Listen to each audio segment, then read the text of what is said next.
मुझे कभी-कभी लगता है कि इंडिया में गवर्नमेंट कंपटीशन के एग्ज़ाम होते ही क्यों हैं? क्योंकि इसमें आप 3, 4, 5 साल तैयारी करते रहेंगे और उसके बाद में गवर्नमेंट वो पेपर लीक कर देगी और अंदर जो डिपार्टमेंट में वही लोग जा पाएँगे जो जिनकी अप्रोच ऊपर तक है। क्योंकि उससे पहले एक आम बच्चे के साथ में क्या शोषण हो रहा है कि वो पहले फार्म भरता है, उसके बाद में वो प्रिपरेशन करता है, साल 2 साल उसको प्रिपरेशन करने में लगती हैं।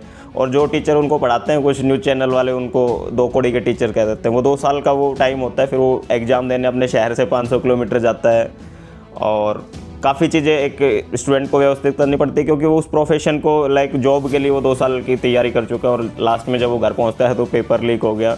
तो ये सारा प्रोसेस करने की बजाय कुछ ऐसा है ना कि आप दे दो किसी को और जब आप पूछते हैं तो उनको 2 कौड़ी का कह देते हैं। तो आप किसी को कॉन्टैक्ट दे दो कि भाई इन बंदों को लगाना है और बाकी जो ये लोग हैं इनको मना कर दो कि नहीं होगा। तो ये बेटर तरीका लगता है। एक तो मुझे मतलब नहीं है कि लाखों बच्चे, जिस बच्चे की 5 साल ख़राब होगी और 4 बार वो एग्ज़ाम में बैठ चुका और वो एग्ज़ाम चारों बार ही लीक हो चुका, तो उस बच्चे की क्या मेंटल स्ट्रेस होगा। वो उस बच्चे का सबसे जो प्रोडक्टिव टाइम होता है जिसमें वो देश के बारे में कुछ सोच सकता है, उसको कोई भी फील्ड में डालो आप, उस टाइम वो पीक पे रहता है।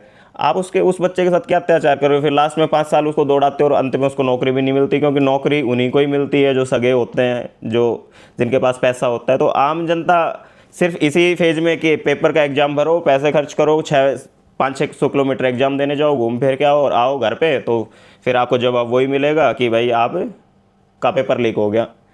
पेरेंट्स कब तक कितना पैसा खर्च करेंगे बच्चे पे, और बच्चा खुद का क्या मेंटल स्ट्रेस होगा जो 4 साल उसी एग्ज़ाम को बार बार दे रहा है और वो एग्ज़ाम लीक हो रहा है। तो सोचने की है, एक बार सवाल करना ज़रूरी है।